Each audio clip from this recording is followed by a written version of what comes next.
Boa noite, pessoal. Estou aqui em mais um Pod Cris para falar de Brasil, para falar de situações importantes que todos vocês se preocupam e seguem e acompanham. E hoje estou aqui, com um convidado muito especial, o presidente do PTB estadual, Otávio Facuri, mais do que empresário, né, Facuri, militante, que tem um coração que eu acho que bate na mesma frequência da gente aqui, torcendo muito pelo país. Boa noite, Facuri. Boa noite, Cris. Bem-vindo. Obrigada por ter aceito o convite. Obrigado pelo convite, obrigado pela oportunidade. Quando você falou de coração, né? Uhum.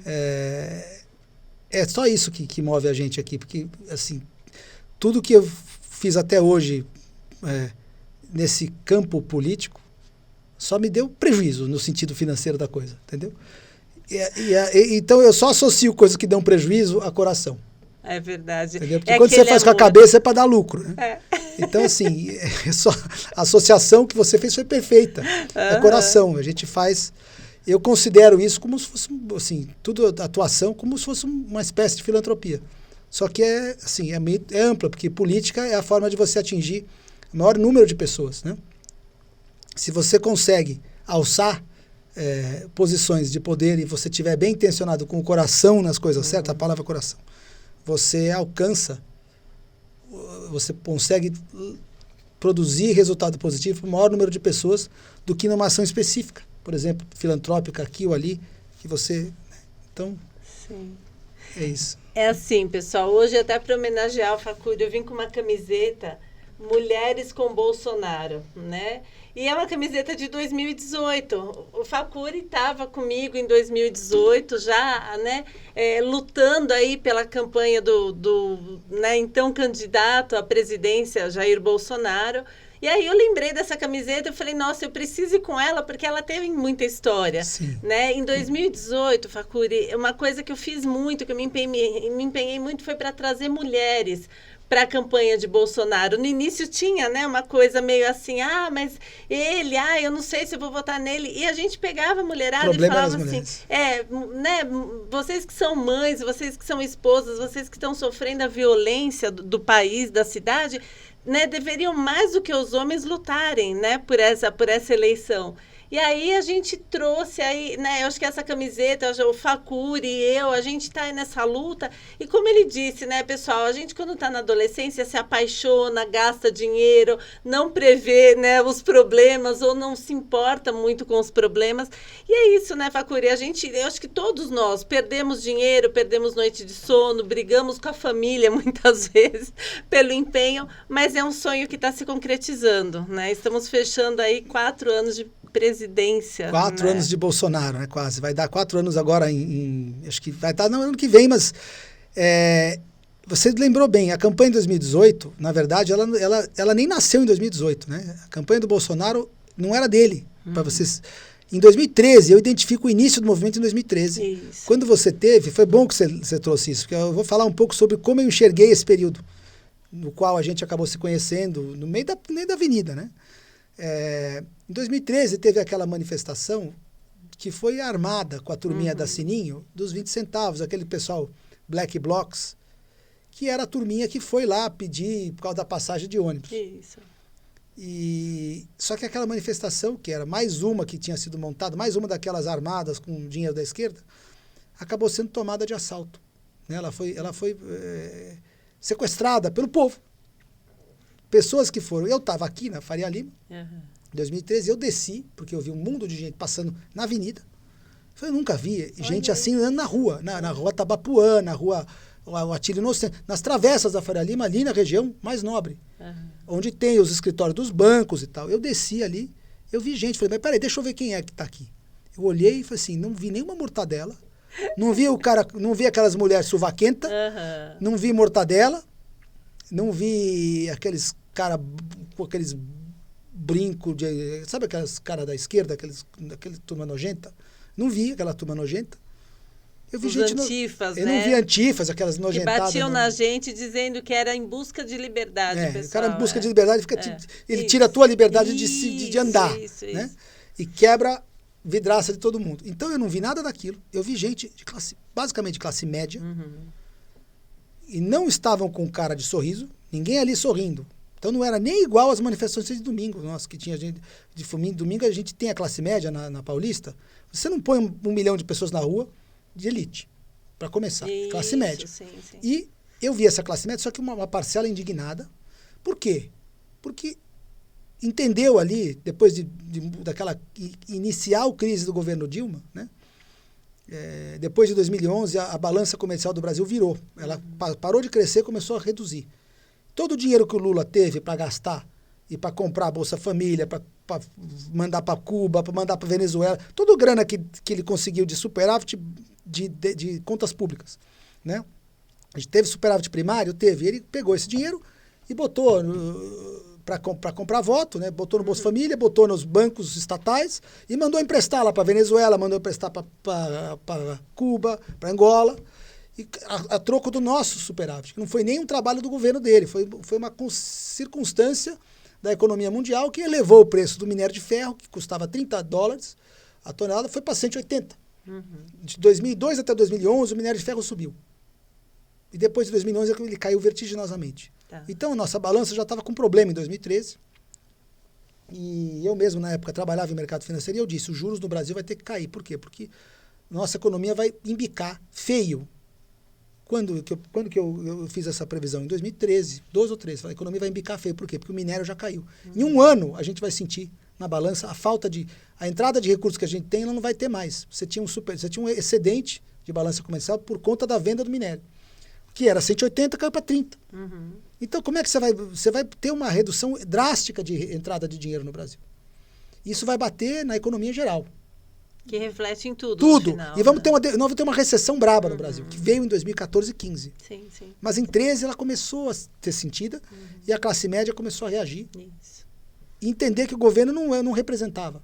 Né? E então, essa indignação foi a que levou as pessoas para a rua. E dali em diante, eu vi que alguma coisa tinha mudado. Né? Eu já tinha sentido uma diferença em 2008, quando quebrou a Lehman Brothers, onde eu trabalhava. Foi aquilo que me impulsionou para fora da minha bolha. Eu também tinha uma bolha. Minha bolha era o mercado financeiro. E eu saí daquela bolha com a quebra da Lehman Brothers, porque eu imagina, eu perdi o meu emprego, tinha uma carreira de muito sucesso, meteórica. Eu, em 1998, eu era um trader júnior aqui do Citibank, em 97, 98. E começou a ter crise atrás de crise na Ásia, na Rússia, teve a desvalorização cambial. Em 2000 eu fui transferido para Nova York. Final do ano 2000. E aí, foram 5 anos de Nova York, ou 6, deu quase 6, onde a minha carreira teve muito sucesso. Eu fui para Lehman Brothers, só que aqui no Brasil, e depois quebrou. E nessa hora eu fiquei meio que... um dia você está indo para o trabalho, outro dia você está em casa, aí você começa a pensar, eu preciso pensar o que aconteceu. Eu não quero voltar a trabalhar, tocar em dinheiro, sem entender o que aconteceu. Então eu fui estudar, e aí eu entendi que o sistema financeiro todo tem comando. O sistema financeiro hoje, ele é um sistema financeiro baseado em moeda que não existe. A moeda do mundo hoje é crédito. Você tem dinheiro no banco, não tem? Sim. Você já viu papel moeda do seu dinheiro? Não. É o banco dizendo que você tem um saldo lá. É escritural aquele dinheiro. Sim. E quando você paga alguém, você não saca dinheiro e vai pagar. Você manda uma ordem, o banco transfere da tua conta. É um lançamento contábil a menos num banco, lançamento a mais no outro. Seja PIX, seja TED, é tudo contábil, não é dinheiro. Não é palpável como antigamente. Não tem lastro o dinheiro. O dinheiro no bolso, na bolsa. Lastro, ou antes disso até, o pessoal, os judeus viajavam com diamante, que era reserva de valor. Ou ouro, joias e tal. Ouro era reserva de valor. Depois, no século XX, deixou de ser. Foi mudando. E depois, na década de 70, não tinha mais lastro nenhuma moeda. Quando a moeda não é obrigada mais a ter lastro, você não tem que apresentar nada para garantir a nota de $100, por exemplo. Você não garante, você garante ela com outra promessa. O que o dinheiro é hoje? É uma promessa de pagamento. Se você for no banco, você vai lá pegar, tem tanto de dinheiro. E o que tinha antigamente? Ouro. Hoje, se você for no Banco Central buscar dinheiro, não tem dinheiro. O que tem lá para te garantir aquele dinheiro? Títulos do governo, da dívida pública, que também são promessas. É mais uma promessa. É tudo promessa. Todos os dinheiros são créditos. Crédito é uma promessa de pagamento, certo? Sim. Você tem um crédito comigo, você tem direito a receber de mim. E o que garante esse direito? Outro direito, que é o título público. Mas então, que pode ser quebrado. Quando o governo parar de pagar as dívidas, quebrou tudo. O sistema financeiro hoje, mundial, ele é baseado em dívida pública. Se os governos pararem de pagar, todo o sistema financeiro quebra. E eu vi isso de uma forma inicial, nós vimos um aperitivo disso na quebra da Lehman. Pô, o mundo ia quebrar ali. Se os governos não tivessem emitido dívida e comprado aqueles títulos quebrados dos bancos, o mundo ia quebrar. A Lehman ninguém comprou, quebrou, mas ia espalhar para todos. Aí o Tesouro Americano e outros bancos centrais emitiram dinheiro, né? Os bancos centrais emitiram dinheiro e compraram a dívida pública dos governos. Entendeu? E com essa dívida pública comprada, os governos tiveram dinheiro para injetar. Eu preciso de dinheiro, eu não tenho, sou um governo. Eu emito um título, vendo ele. Mas no momento de crise, ninguém compra o título. Quem comprou o título? Os bancos centrais, que podem imprimir dinheiro. Então, eles imprimem dinheiro, compram os títulos do governo, certo? Aí o governo fica com caixa. Aí começa a salvar os bancos. Que foi o que aconteceu. E você teve uma visão macro, porque e aí você estava num banco internacional. Exato, eu vi quebrar ali na minha frente. Eu vi as pessoas se matarem. Eu vi um cara, amigo meu, se matou porque perdeu tudo. Né? E gente ficou sem emprego, em depressão, tudo, precisando de psicólogas. Né? As psicólogas ganharam bastante dinheiro nessa época. Aí, então, em 2013, eu vi o reflexo de 5 anos depois, 7 anos depois da quebra, daquela quebra enorme. Nós começamos a ter uma crise, as pessoas reagiram, foram para a rua, entenderam que o governo não as representava mais. Em 2014, ainda assim, a Dilma, impopular, ganhou a eleição. Exatamente. Aí eu passei a não entender. Falei, mas espera aí, é uma eleição que você... anunciaram a vitória dela, o gosto que tinha nas pessoas era um gosto... não é possível, como é que pode? Era um gosto amargo de vitória. Porque foi aquela vitória assim, sabe, 1%. Sim. Ela estava perdendo, de repente deu aquela viradinha, aquela história que ninguém entendeu muito bem. E naquele momento, eu não posso falar a palavra F, senão algum pessoal vem falar que isso não pode, não sei o quê, que caça... Então, eu posso dizer que foi estranho. A palavra de F, FR, sabe, não pode. Sim, então, sim. Não pode, viu? Então, depois então eu falei, bom, alguma coisa está acontecendo. O povo se levantou de uma maneira que eu nunca vi. Eu sou brasileiro desde que eu nasci. Eu leio, eu gosto nunca fui da política, mas sempre gostei de ler sobre isso. Nunca vi esse tipo de coisa. Nunca vi. Todas as manifestações que a gente tinha nas ruas brasileiras eram com mortadela e bandeira vermelha. Exatamente. Aquela turma barbuda, alguns faltava o dedo, certo? Tinha gente com o dedo faltando na manifestação. Aqueles ônibus que iam buscar a gente lá no Cafundó. Faltando dedo, a vergonha, né? Falta dedo, vergonha, coisas, falta tudo para essa gente. Então, eu vi pela primeira vez a rua ser tomada de controle por pessoas não ligadas à esquerda. Sim. Não ligadas aos sindicatos. Aí eu falei, bom, alguma coisa mudou. Aí nós tivemos a eleição da Dilma. Nesse dia, a gente já tinha gente na rua, espontaneamente tentando ajudar a derrubar a Dilma, como? Botando ficha no Aécio. Eu fui para a rua, na segundo turno de 2014, eu comecei a ver um pessoal pendurado no poste. Uns amigos meus que estudaram comigo na GV. O Flávio Beal, que está aqui no PTB hoje, ele estava pendurado lá. Eu falei, o que você está fazendo aí, Flávio? Faz tempo que eu não te vejo. Estou aqui, a gente criou um movimento aqui chamado Vem Pra Rua. E estamos aqui e tal, vamos ajudar o Aécio. Aí o Aécio não ganhou. Mesmo assim, eu liguei depois para ele e falei, como é que explica essa história de Vem Pra Rua? Ele falou, vem numa reunião aqui. Aí eu fui, os caras me convidaram para entrar. Eu entrei. E dali eu não saí mais do ativismo aqui em São Paulo, né, dos movimentos. Vem pra rua, fiquei uns 4, 5 meses, depois eu saí, quando eu vi que tinha uma turminha do PSDB lá. Eu não queria nem ficar perto aqui do PSDB. Eu também comecei a ver na rua, fazendo parte do Vem Pra Rua, né, meio de longe, mas é isso mesmo. Aí quando eu comecei a entender que tinha muito de PSDB lá, eu falei, não. Tinha um certo aparelhamento e depois a gente continuou. Eu conheci, lá no Vem Pra Rua, conheci gente que é meu amigo até hoje, Luiz Felipe, de Orleans Bragança. Conheci o Danilo Amaral, que depois foi fazer o grupo com o Luiz Felipe. Conheci o nosso amigo do Avança Brasil, lá, o Newton Cacaus. E outras pessoas, assim, de muito valor, sabe? Que não estão mais hoje também, não vem pra rua, né? Sim. E depois fomos fazer outros... E chegou uns 2 anos depois, isso em 2015. 2017, alguns resolveram ir para a política partidária. Luiz Felipe mesmo. A Bia Kiss, que eu conheci em 2015 também. Que estava no Revoltados Online. Ruas, ela estava no Revoltados Online. Que o Marcelo Reis, que hoje é pré-candidato pelo PTB. E conheci. E em 2017, algumas dessas pessoas falaram, nós vamos para a partidária. Você não quer? Eu falei, não. Eu gosto de fazer o que eu faço. Eu ficava ajudando os caminhões, ficava ajudando as vaquinhas, sabe? Foi como eu conheci o Patrick, que é tesoureiro aqui do PTB. Isso, o Patrick fazia as vaquinhas dos caminhões. Assim, por isso que eu chamei ele para ser tesoureiro. E é bom de pedir dinheiro, sabe fazer controle de vaquinha, sabe? Então já veio fazer a vaquinha do partido aqui. Pronto, isso. Então eu ficava dando dinheiro para os caminhões. 3 mil para um, 2 mil para outro. Nunca dava muito, porque eu queria ajudar o máximo possível de caminhões. Então eu participava dos caminhões, daquelas manifestações de domingo, que você podia ir com a tua família, que ninguém queimava a bandeira, que ninguém xingava. Todas as manifestações democráticas, né? Nada de antidemocrático, como eles gostam de acusar. Sim, né? sim. Antidemocrático é quem quebra vidro. Exatamente. Né? Quem põe fogo em pneu. Quem bate em quem está com uma camiseta do Brasil. Exatamente. Né? Quem bate e sai de soco inglês para bater nos outros, que eles são pegos com soco inglês. Com garrafa, sim, com vidro, sim, essa turma. Né? Eu participei de vários anos, 3, 4 anos seguidos de manifestação. 15, 16, 17, 18. Nunca teve uma ocorrência cujo autor fosse da direita. Exatamente. Nunca teve uma. Inclusive, sempre que vezes... tinha ocorrência, era algum esquerdista isso. com vidro quebrado, ou com soco inglês, ou com alguma coisa. Nunca. Você pode procurar nos boletins de ocorrência, não teve nenhum. É isso mesmo. Então, quem tiver ouvindo, ato antidemocrático aqui é da esquerda. Eles é que fazem violência, tira sangue, quebra vidraça, joga pneu queimado e etc e tal. É isso mesmo. Nós recuperamos o protagonismo do país, né? Até 2013 a gente achava que só eles iam para as ruas. E não tinha Bolsonaro em 2014. Bolsonaro era desconhecido. Ele era conhecido num micronicho, que era o nicho militar e policial. Sim. Ele começou a furar a bolha quando ele começou a ir na Luciana Gimenez e passou a ser conhecido das donas de casa.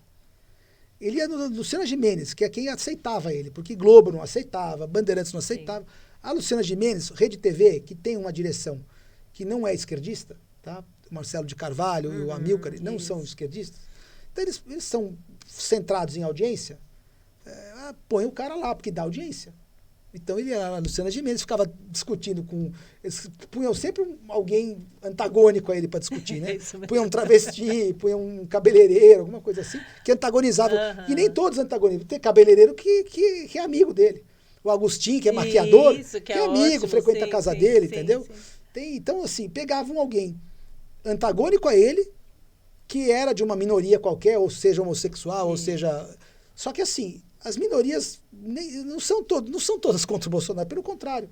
Você tem hoje o grupo gays com o Bolsonaro. Tem que muito. São meus amigos, que no dia que aquele senador fez aquilo lá, me chamou de homofóbico, não sei o que lá, os caras ligaram, falaram, nós vamos querer te visitar, para fazer um abraço, te dar um abraço, falar que você sempre tratou a gente bem, que você não tem nada de homofóbico. Foram na minha casa. Olha que bacana, concretizou esse encontro. Foi, tem foto na rede social. O cara até hoje encontrei ele no CEPAC, o Dom Lancelotti, que é o líder dos gays com o Bolsonaro. Então, assim, e outros, né? Então, inclusive, até falei para ele, se lança candidato aqui no PTB, né? Acho que ele não quis sair. Mas, enfim, tudo isso foi... Naquele momento, o Bolsonaro era um desconhecido. Ele começou a ser conhecido. E depois, a pauta da direita foi firmando, e da classe média. Né? O antipetismo juntou com o conservadorismo, formou um bloco de maioria, e depositaram... O único candidato que tinha o discurso que se alinhava era o Bolsonaro. Sim. Então, ele não precisou de marketing comum. Ele precisou apenas se mostrar como o único que representava aquela voz. Representa o antipetismo, o conservadorismo, né? E a pauta... A liberdade religiosa. Né? A pauta conservadora que é essa. Liberdade religiosa, direito à defesa. A soberania do Brasil. Nada de vender. É muito importante.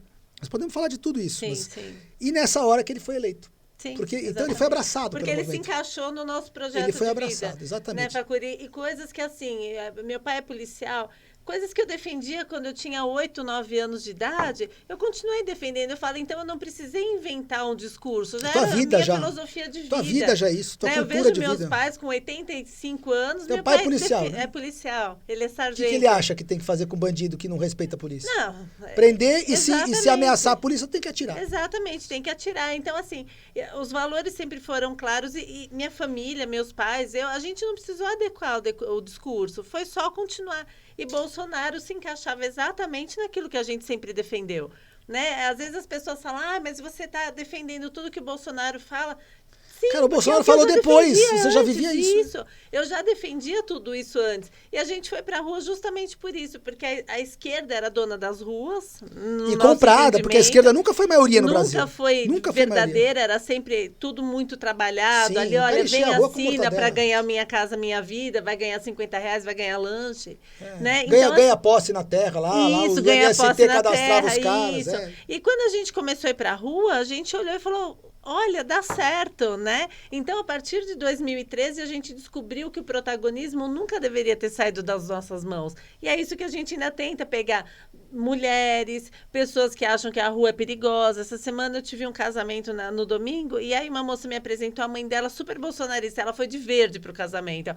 E aí ela falou, ai, meu sonho é ir numa manifestação e minha filha não deixa porque acha que é perigoso. Eu falei, mas não é perigoso, minha filha vai desde pequena. E aí combinei com essa senhora, eu falei, a próxima a gente vai junto na manifestação. É isso, é quebrar o preconceito e entender que o protagonismo é nosso. Exatamente. A rua não é da esquerda, a rua é do trabalhador, de verdade, o trabalhador que trabalha, né? A mulher que porque a cuida esquerda da sua é o partido família. do trabalhador que não trabalha. Exatamente. E vamos falar, do artista que não faz nada. que vive da Rouanet, né? Porque o artista de Exatamente, verdade, aquele do interior, o sertanejo, esse cara não vive da Rouanet. A Rouanet devia ir para ele. Isso. Da feminista, né? Que defende aborto sem ter filho. É isso mesmo. Ela só defende aborto, sabe por quê? Porque ela não foi abortada.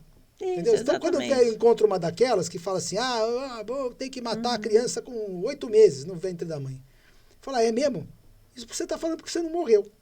É isso mesmo. A sua mãe manteve a sua gestação até o final com que a tua mãe carinho. não é abortista, porque senão você não estaria aqui para defender aborto. Exatamente. Entendeu? E não estaria aqui para falar essas besteiras que você fala.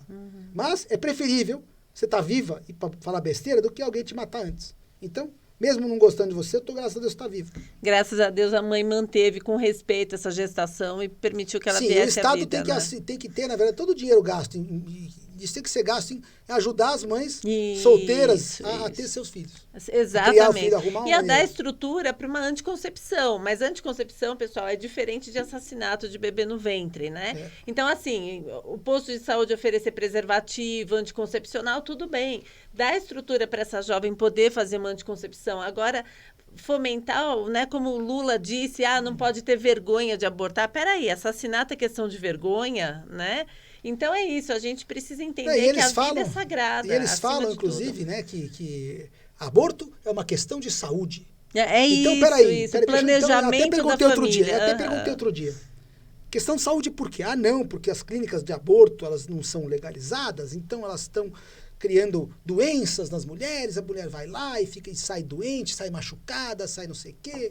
E aquilo é um problema de saúde pública, nós temos que legalizar, porque aí vai ter dentro do SUS, aí vai ter os cuidados, aí vai ter não sei o quê. Então tá bom, então deixa eu entender. Vamos então, as pessoas estão ilegalmente indo lá matar suas crianças. Exatamente. E aí, praticando uma coisa que é ilegal, que além disso é imoral, assassinar, né? O que é pior, e dá ruim para elas no sentido de saúde. Então vamos fazer o seguinte, para a gente resolver o problema, vamos ajudar a pessoa a matar. Ajuda a matar para matar com saúde. Então o problema de saúde a gente resolve a saúde dela acabando com a saúde da criança. O direito de viver de alguém. Então não faz sentido. Eu quero te dar saúde, mas eu vou acabar com a saúde do seu filho que está aí no teu ventre. Acabar sumariamente com a saúde dele, matando ele. Não faz nenhum sentido, isso é hipocrisia.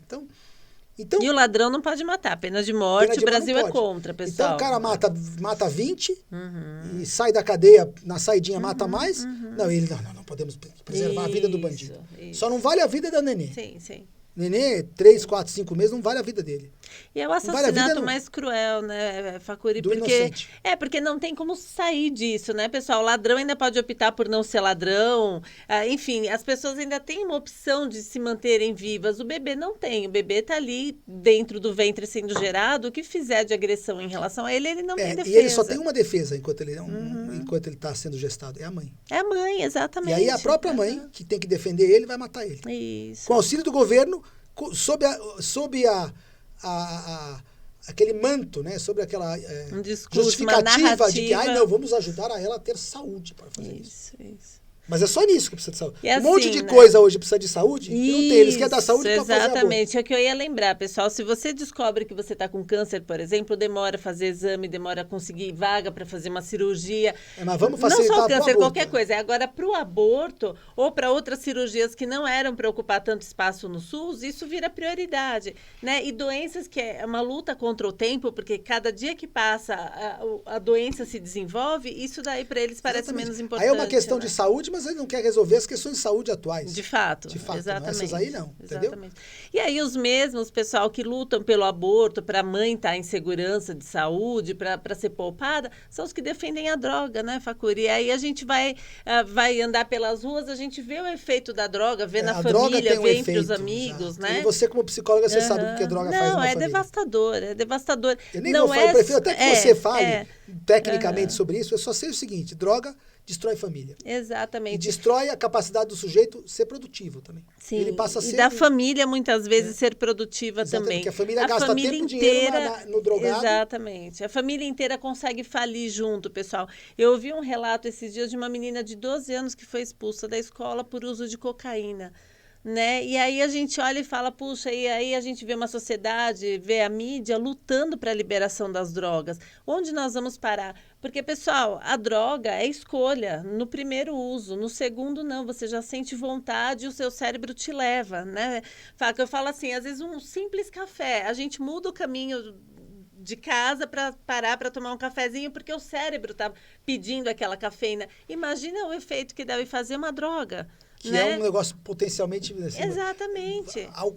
Exponencial, né, do efeito da cafeína do café. Exatamente, infinitamente mais Porque a mesma cafeína do forte. café tem a cocaína na folha de coca. Isso. E eles tomam chá de coca lá na Bolívia por causa da respiração, que dá um estímulo natural. É igual o café que dá um estímulo. Sim. Aí o cara vai lá e refina aquela folha e coloca um concentrado gigante daquele composto num pó. Exatamente. A pessoa que fala, nem se você tomasse 200 cafés numa carreira de pó lá. Isso. Entendeu? Isso. E aí você fica de um estado... Exatamente. E toda narrativa, né, Faca, que é triste a gente ver, toda narrativa ela vem suavizada por um discurso amigo, né? Por um discurso muito fraterno. Olha, se liberar a droga, eu vi isso esses dias, se liberar a droga, pessoal, vai ser legal, que daí o traficante para de vender. Ele vai tirar a carteira de trabalho e vai mandar o currículo dele, né, para Cato, para ver se ele consegue um emprego. Não vai. Vai virar um farmacêutico. Vai virar um farmacêutico. Farmacêutico vai vender só aqueles fármacos que ele quer vender. Então assim, a droga, óbvio que o traficante ele vai criar uma droga mais potente, de mais longa duração, de mais poder alucinógeno e de mais poder de dependência, né? E hoje já existe, tá? Hoje esses remédios, essas drogas que dão em festa, não sei o quê, sintético. Isso. Eles procuram uma droga que dá menos efeito colateral dos indesejados deles, que mexe com o que eles querem que mexa, e não mata o cara. Porque o cara toma uma overdose de cocaína, ele morre, ele deixa de ser um cliente do cara. Sim. Agora o cara toma sei lá, o cristal, sei lá como chama o nome dele, ele tem o efeito dele e ele não vai pro hospital com overdose e morrer. Ele não deixa de ser cliente, ele vai durar mais tempo. Porque o cara vende uma cocaína pro bandido, o bandido vende uma cocaína pro usuário, né? Fala, é o contrário, o vendedor é o bandido, né? O usuário é uma vítima. O bandido vende pro usuário, o usuário, se não, por acaso perdeu o controle e usar mais, morreu. Ou toma como morreu. E perdeu o cliente do traficante. Perdeu o cliente, o traficante não quer matar o cara. Sim. Né? Por isso que o traficante... Agora, as drogas sintéticas atuais, não. Elas produzem um efeito que o cara quer pro viciado continuar usando, sem matar. Exatamente. E eles têm meios de controle. Eu já ouvi dizer que tem até um relógio, que tem uma droga... Que vai sendo liberada. Como é comprimido, você vai sendo liberada... E o relógio vai demonstrando o período que você está ali da alucinação, da palpitação, enfim, para que você não se desespere, para que você entenda que mesmo que o efeito seja devastador, depois de 4 horas diminui o efeito. Então, assim, eles estão ficando cada vez mais refinados para que as pessoas possam fazer isso... Ficar escravas. Por mais tempo morrer, e ficar... Exatamente, ficarem escravos. E aí dá lucro para o dono da balada, dá lucro para o traficante, dá lucro para o hospital, né? Acaba, assim, de várias formas sendo lucrativa. Porque eu falo assim, Faca, se não desse lucro... Para a vida exatamente. Falo que se droga não desse lucro, não existiria mais, né? Então, tem gente ganhando, sim. E é triste, assim, é a mãe que tem que buscar o filho na rua, às vezes numa Cracolândia, né? Buscar numa delegacia. A gente vê, assim, a família inteira sofrendo os efeitos da violência também. também, dos problemas mentais que vão surgindo com o uso da droga. Então, é difícil. Que você, como psicóloga, consegue... Eu não sei discorrer sobre isso, mas você... Quantas pacientes você já teve sofrendo esses problemas? Exatamente. Eu não atendo exclusivamente dependência química, mas muitos pacientes chegam lá por uma queixa ou outra e usam droga ou começam a usar droga. E é muito triste, assim, porque você vê depois de um tempo eles falam para mim, olha, Cris, eu não devia ter começado, porque agora eu quero parar e não consigo.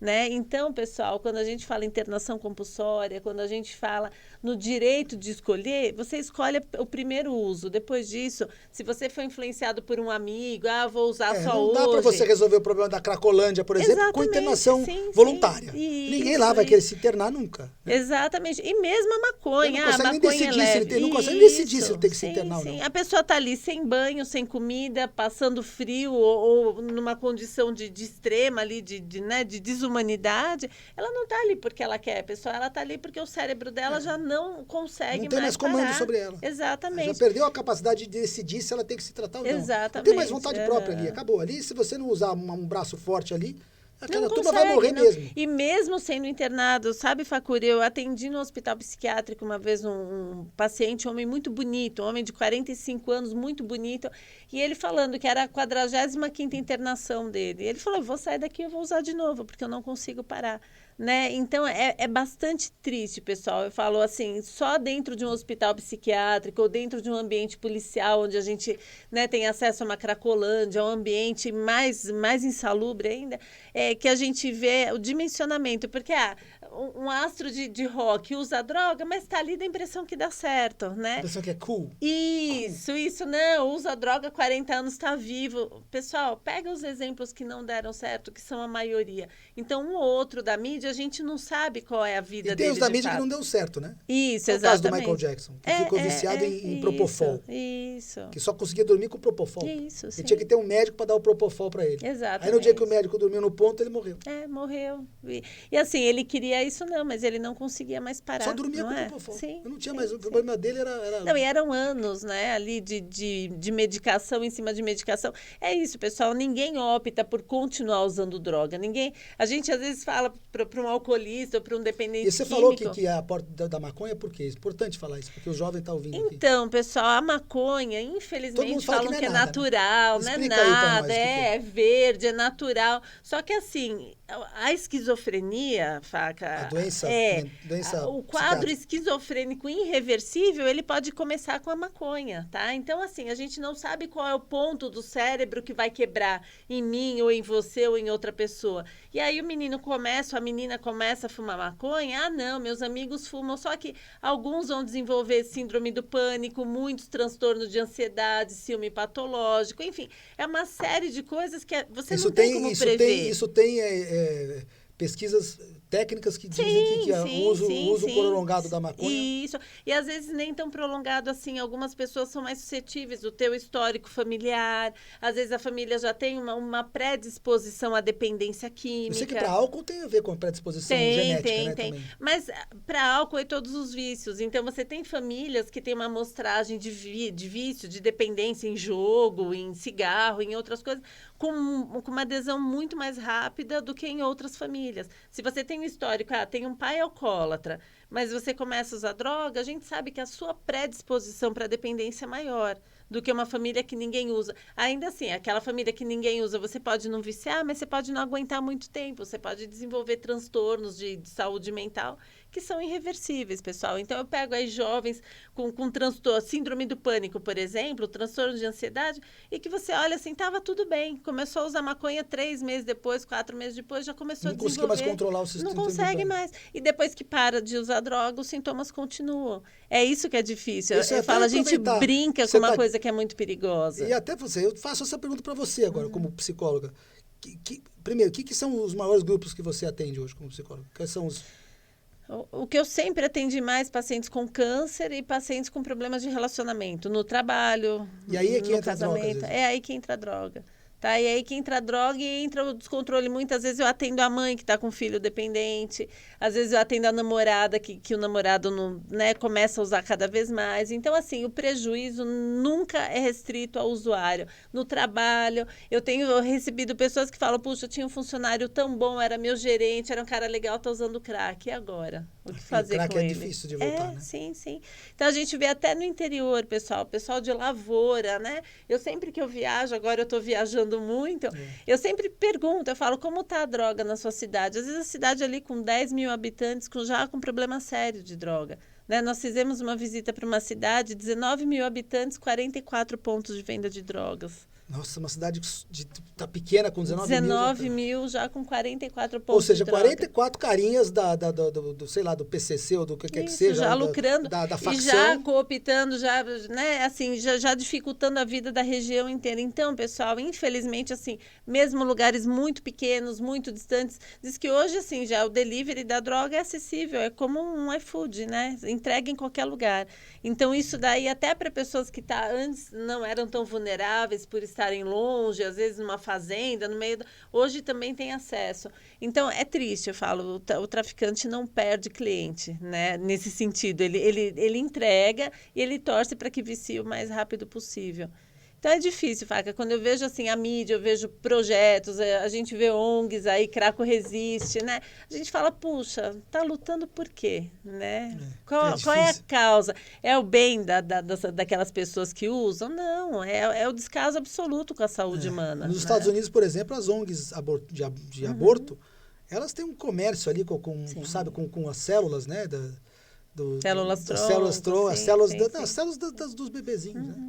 Vira cosmético, vira não sei o quê, vira um comércio. E aí aqueles desavisados falam, não, tem que liberar o aborto, porque é o direito da mulher. Pessoal, tudo que lutam muito, pode ver que tem aí algo muito grande por trás, né? Vamos preservar o direito da pessoa matar outra pessoa. Essa é a hipocrisia da coisa. E na outra ponta, lutando pelo desencarceramento, né? Exatamente. E o direito, exatamente o que acontece, por exemplo, no caso do armamento civil. O que a esquerda faz? Ela luta para soltar os bandidos e para o cidadão de bem não poder se defender com arma de fogo. É isso mesmo. Então ela joga dos dois lados. Vamos jogar. Que tem aquela... Até o próprio... a teoria marxista, né? Que diz que você, além de você contar com o proletariado, você contava com o lumpenproletariado. Que seria uma classe de proletários que não era proletários, e sim dos párias da sociedade. Sim. Então, para fazer a revolução, você tinha que ter o proletariado, ou então você teria o lumpenproletariado, que seria os drogados, os fora da lei, os criminosos, os traficantes. Soltando esses caras, você faz a revolução, eles fazem para você. Que é o que a gente tem hoje. A gente tem facções criminosas que são aliadas da esquerda. Sim. Bem aliadas, sem detalhes, mas é isso mesmo. Então, e a gente vê os países comunistas, a base deles é o narcotráfico, é o tráfico de órgãos. Lá, né? Eu tenho venezuelanos que trabalham comigo, a gente sabe tudo. Aliás, parabéns, viu? Eu fiquei muito feliz de saber. Facuri tem pessoas muito próximas dele que vieram de países, né, Facuri? Onde existe quase uma simbiose, né, entre o narcotráfico e o governo. Isso, né? Que usam, inclusive, aviões, né, do governo para transportar droga, exatamente. Então, assim, eu achei muito legal, porque, pessoal, melhor jeito de opinar sobre algo é conhecer. Exatamente. Né? Não me venha falar de comunismo para alguém, aquela, como chama lá, Manuela Dávila. O comunismo, ela fala do comunismo, mas ela vive lá em Miami, compra iPhone, não sei o quê. Aí só que o comunista mesmo que vive no comunismo é morto de fome, é cheio de doença, que o sistema de saúde de Cuba, que fala que é tão bom, explodiu agora na pandemia, acabou. Ele entrou em colapso, que não tinha, quer dizer, começou a ter colapso, porque um país sem dinheiro, né? Como é que você vai sustentar não consegue, não sustenta. Então, o sistema de saúde cubano quebrou. Então, é bonito falar do comunismo, mas vai morar lá. Ninguém quer morar lá. A Manuela Dávila não quis passar um mês lá. Ela passa um mês lá na Quinta Avenida. Vai no resort, vai no hotel. Passear, comprar iPhone e tal. Mas vai passar um mês em Cuba, vai passar um mês na Venezuela agora. Comer carne de cachorro lá, se achar. Se tiver, porque diz que os cachorros lá praticamente acabaram, né? Entendeu? Não é, Rafael? Tem carne de cachorro lá? Ou tá em falta lá? Tá em falta aí, tá vendo? Então, pois é. Tá vendo aqui ao vivo, então, pessoal. não me fale de comunismo, não me fale de esquerda, não sei o quê, dessas coisas. E depois, na hora de fazer, de viver, vai viver de bem bom. Exatamente. Entendeu? A gente quer viver de bem bom, mas pelo menos a gente não prega a vida como eles pregam. Exatamente. Né? Não somos hipócritas. Que, aliás, o capitalismo é muito mais saudável para uma sociedade do que o comunismo, que não dá opção para ninguém. Mas o comunismo já tomou conta do capitalismo em certos países. Sim. Você vê na China. Sim. A China é um país... O ordenamento é capitalista? Hoje é. Mas quem que manda no capitalismo na China? Todas as empresas lá têm sócios minoritários com golden share. O que é um sócio com golden share? É um sócio que ele pode ser minoritário, mas ele tem um poder de voto de majoritário. Poder de veto e voto. E quem tem o golden share na China? Membros do Partido Comunista. Ou seja, trava qualquer processo. E lá é assim, o partido é acima do Estado. Você tem o Estado chinês, que está em tudo, e acima do Estado tem o partido. Então o partido manda no Estado. Sim. Como é que ele manda no Estado? Os membros do partido compõem o Estado, mas o comando deles é dentro da cúpula do partido. Tá. É como se só existisse um partido no Brasil. Imagina o Bolsonaro hoje está no PL. Tá? Lá na China só tem Partido Comunista. Isso. Não tem outro. Então, é como se o partido... Até porque é uma ditadura, né? Não pode ter outro lado. Só tem um partido, só tem uma ditadura. O país com o partido, só ditadura. O partido é único. Os membros do partido são os quem qualifica para ser membro do governo. E aí, o comando do Estado não é do Estado. O comando do Estado é do partido. Então, você tem a cúpula do partido, a executiva do partido, nomeia o primeiro-ministro, né? O nome lá, o Xi Jinping lá, Xi Jinping, e ele presta contas para o Partido Comunista, para a executiva do partido. E as empresas são algumas privadas, algumas são públicas, tem as empresas públicas. E o que é privado lá, tem membro do partido como dono. Ou seja, Ou não tem autonomia nenhuma de decisão. É tudo, não. O Estado não manda na empresa, mas o partido manda. Sim, sim. E o partido manda no Estado. Então é tudo. E que o partido é o Estado, o Estado é o partido. Então, quando o cara fala que a China é capitalista, eu falo, deixa eu explicar. A China não é que é capitalista, a China é um país comunista que adotou o capitalismo como uma forma de organizar a economia, porém, ela subverteu o capitalismo para um modelo comunista de Estado, dentro do capitalismo. E é por isso que a gente luta tanto, né, Facuri, pelo Estado mínimo, né, um Estado que só esteja ali naquilo que é essencial. Não adianta ficar inflando, e é o que a China faz, ela infla o Estado toma conta de tudo, de todos, monitora os rostos, monitora a vida individual. O Estado tem um sistema lá, que é o credit, eles pegaram a ideia do credit score, né, que os bancos americanos fazem o seguinte, eles analisam a vida creditícia da pessoa, né? Quantos contratos o cara... se ele paga a conta em dia, não paga, se ele paga a conta de luz, de telefone, tudo eles analisam. E se o cara é comportadinho no crédito, ele já dá uma nota boa. Quando o cara vai no banco pedir um empréstimo, o banco olha o credit score dele, esse cara é um bom pagador. Tá. Até aí tudo bem. É um bom pagador. E dá o crédito para ele. Isso é normal. É tudo feito entre empresas privadas, né? Então a empresa privada é contratada para analisar se o cara paga em dia as contas. Né? Então vai lá, tipo um Serasa, que vê se o cara paga em dia ou não. E se ele paga em dia, faz uma matemática lá para dar uma nota para ele. Tá. A nota de bom pagador. E essa nota de bom pagador, quando ele vai pedir empréstimo no banco, o banco dá com uma taxa mais baixa ou dá mais fácil. Eu sei porque eu morei lá. E eu tive que... De vez em quando eu atrasava umas parcelas de leasing do meu carro e ficava as empresas de crédito lá. Assim, de luzinha amarela. Ficava mandando um cara para mim, ó, seu credit score, você atrasou a sua parcela uma semana. O seu credit score vai piorar por causa disso. Pague a sua parcela logo para você manter seu crédito no banco na taxa tal. Senão o teu crédito vai... Eu nunca precisei de crédito lá. Eu fui fazer o leasing porque eu não queria pagar à vista o carro, entendeu? Eu queria jogar aquele pagamento como despesa. Mas ficava ali recebendo como se... A maioria dos americanos usa o sistema de crédito. Então, o cara tem que se comportar bonitinho para poder pegar crédito de novo. Até aí, tudo bem. Na China, eles adotaram isso para tudo. Tá. É crédito social. Então, se o cara se comporta direito e tem as câmeras olhando, o cara tem que se comportar dentro das regras do Estado. Ele ganha um crédito social. Então, com o crédito social, ele tem mais benesses do Estado. E se o cara não tem comportamento social de acordo com o que o Estado manda, ele vai sendo cortado de tudo, entendeu? Ou seja, pessoal, é ditadura, gente. Não tem liberdade nunca, é uma ditadura. E está aumentando, tá?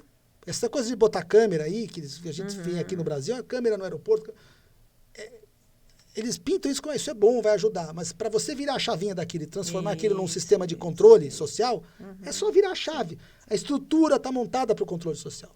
Câmera no aeroporto, câmera não sei o quê, monitora todo mundo. Câmera no peito dos policiais, né, Facuri? Dá de chorar, não é?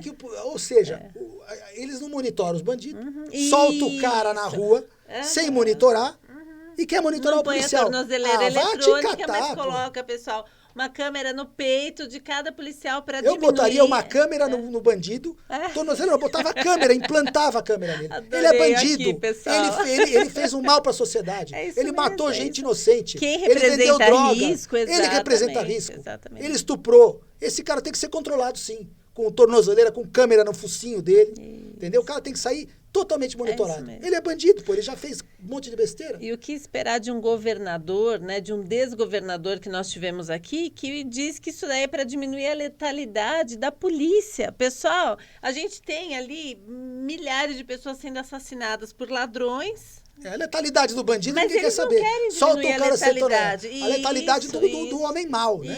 Porque você está querendo reduzir da letalidade do cara que está na rua para preservar vidas. Exatamente. E às vezes o cara que está na rua para preservar vidas, ele tem que preservar a própria vida. Exatamente. Matando um bandido que está lá reagindo à ordem de prisão, reagindo à perseguição. Aí, então o cara está matando policial, isso. Sim. O cara está matando em preservação para preservar a vida de uma vítima ou dele próprio. Sim. Porque na hora da ocorrência, o policial tem obrigação de comparecer à ocorrência. Quando ele comparece à ocorrência, e você sabe, você tem o pai, ele não sabe o que ele vai encontrar. Exatamente. Se ele encontra um bandido em posição ameaçadora, ele tem o protocolo dele. Ele vai tentar segurar aquela ação, mas se o cara já tiver com arma na mão, em posição de atirar, o cara não pode esperar o cara atirar. Não pode. Outro dia uma procuradora falou isso. Uma procuradora falou para os policiais, eu vi numa filmagem. Nem você tem que esperar o cara atirar em você. Isso, tem que ser alvejado primeiro. E eu vou falar para vocês. Ou seja, eu tenho que esperar o cara me atirar e torcer pro tiro ser no pé ou na perna ou no braço, porque se for no peito eu tô frito, se for na cabeça ou no peito eu tô, acabou.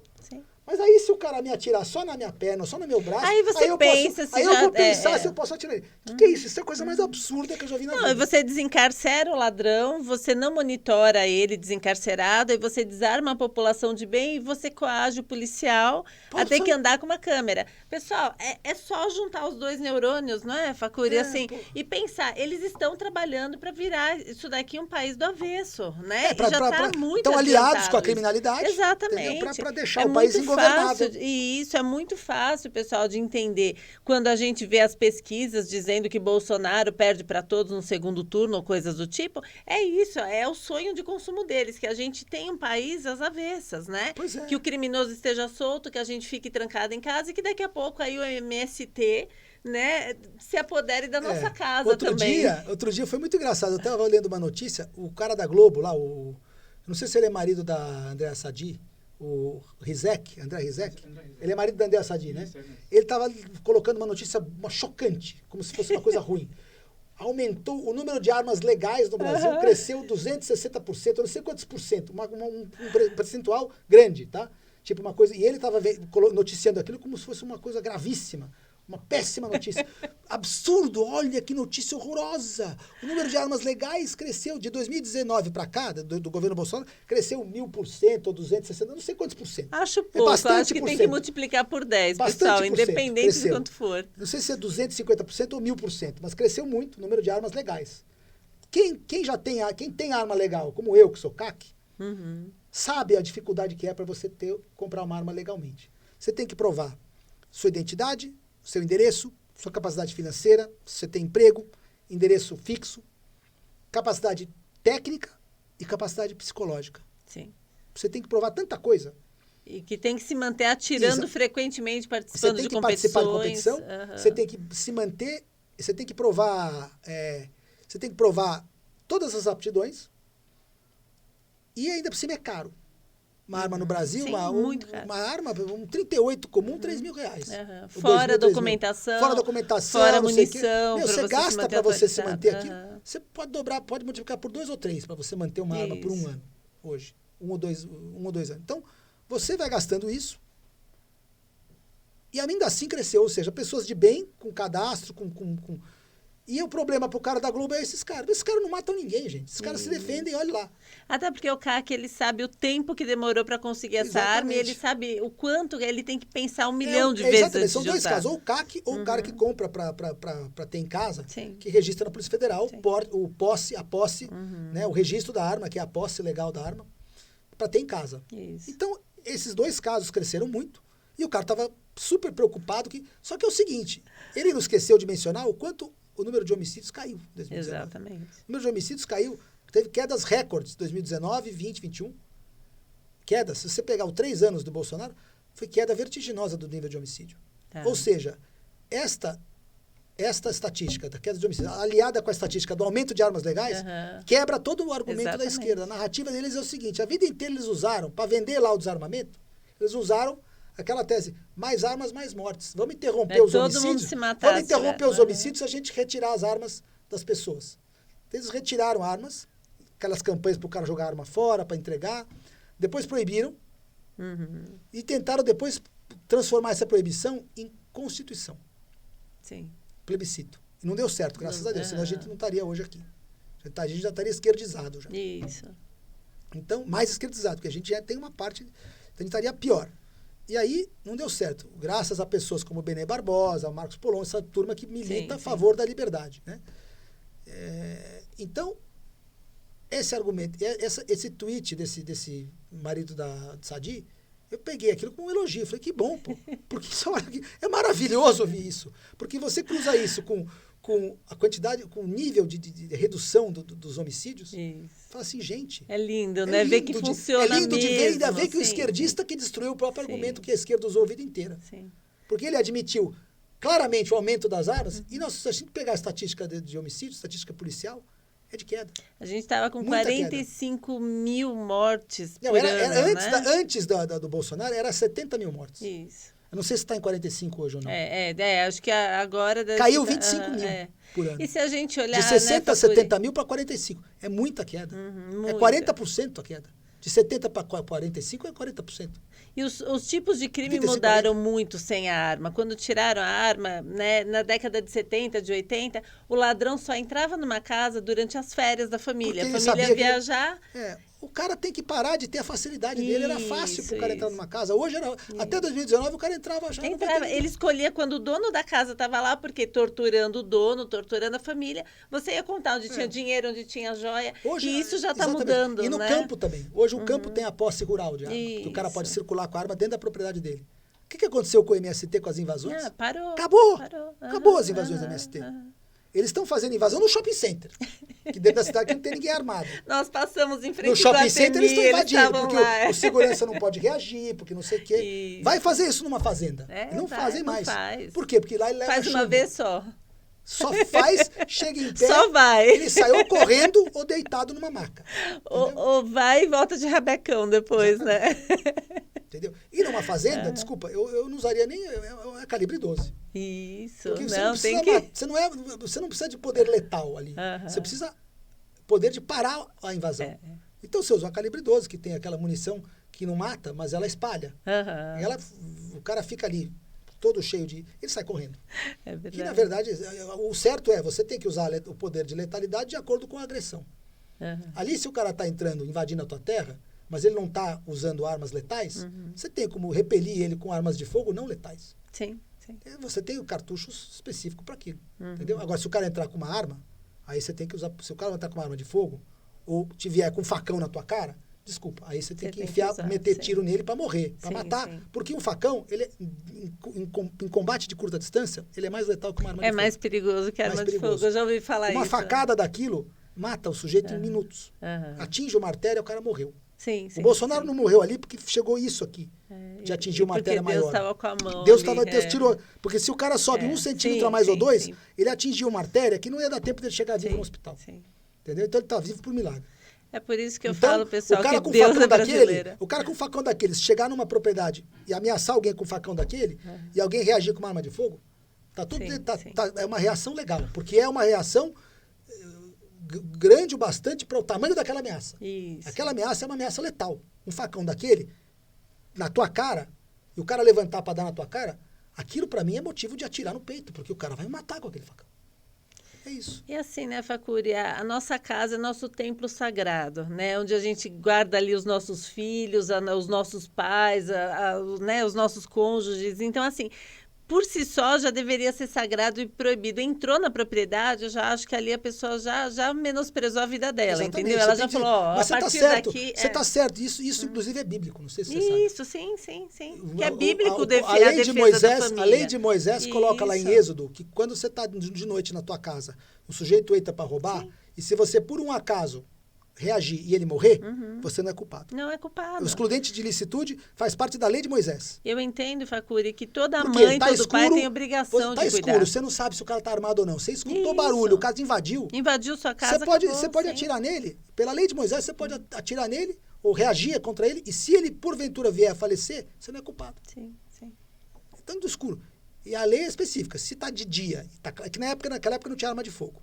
Então o cara entrava de dia, que você está vendo que não é letal, você não podia. Mas se fosse de noite no escuro e ele morresse, você não era culpado. Entendeu? Por quê? Porque você não sabe. Se ele está de noite com um objeto cortante, ele pode matar alguém. Isso, exatamente. Você não sabe, e depois se tá escuro, que entrou, depois que entrou, pegou uma criança na casa, pegou a tua esposa na casa para fazer refém, você já perde o controle da situação. Então, assim, ali o direito de preservação do teu lar cai nessa linha também. Isso. E tem leis, tem estados americanos que é exatamente assim. Legítima defesa, o cara cruzou o pé na tua propriedade, é chumbo. É por isso que a gente tem que continuar lutando, né, Facuri? Porque, infelizmente, foram mudando a narrativa e muitos desavisados endossaram isso. Ah, porque eu acho que a arma não é legal, né? Então, eu acho que a gente tem que, mais do que lutar pela mudança política, pela mudança cultural, mas mudar para derrubar essas narrativas, né? Assumir de novo o protagonismo. A gente consegue, inclusive, usando os próprios notícias que a esquerda dá. Vamos divulgar que tem não sei quantos mil% de armas a mais. E divulga isso com a quantidade de queda de homicídio. Pronto, acabou a história deles. Isso daí é verdade. Não, é que é muito fácil. Não precisa falar nada, você põe duas notícias. Uma da queda do homicídio e outra a notícia da esquerda lá de cresceu as... Pronto, põe as duas. Exatamente. E aí só não entende quem não quer, né? Só quem não quer entender. Facuri, estão avisando aqui que já tá todo mundo... Estamos falando bastante, mas era isso que eles queriam, não era? Exatamente, então. Não, e excelente, pessoal, é uma honra muito grande, eu falo, é uma alegria muito grande estar aqui nesse partido, estar aqui, é uma família que trabalha junto, sofre junto com a gente, e é isso, e são pessoas que, acima de tudo, não estão nisso pela política, estão nisso pelo país, pessoal, que é uma diferença muito grande, porque a gente está aqui, a gente sofre junto, a gente chora junto, né, Facuri? E é uma coisa que a gente está aqui porque a gente quer o nosso país de volta, só isso, a gente não quer mudar nada. Eles falam, mas vocês são conservadores radicais. Não, a gente só quer manter o que a gente tinha 20 anos atrás, há 30 anos atrás. E não é porque é porque funcionava. O Brasil era melhor. Sim. Os caras reclamam, mas o Caetano Veloso era uma maravilha a vida dele na década de 70. Isso. Ele falava da ditadura, da opressão. O cara ficava de tanguinha na praia todo dia lá. Ninguém levava ele pra cadeia por causa da tanguinha dele. Nada. Ficava lá cantando as músicas dele. Ele não tinha inquéritos antidemocráticos, não tinha prisão por opinião, não tinha nada disso. Pois é, e hoje tem, né? O que tinha de prisão naquela época era de gente ligada aos terroristas. Então, cara, esses 400 pessoas que foram... que eles responsabilizam, né, os agentes do exército e da polícia por prender e matar, né?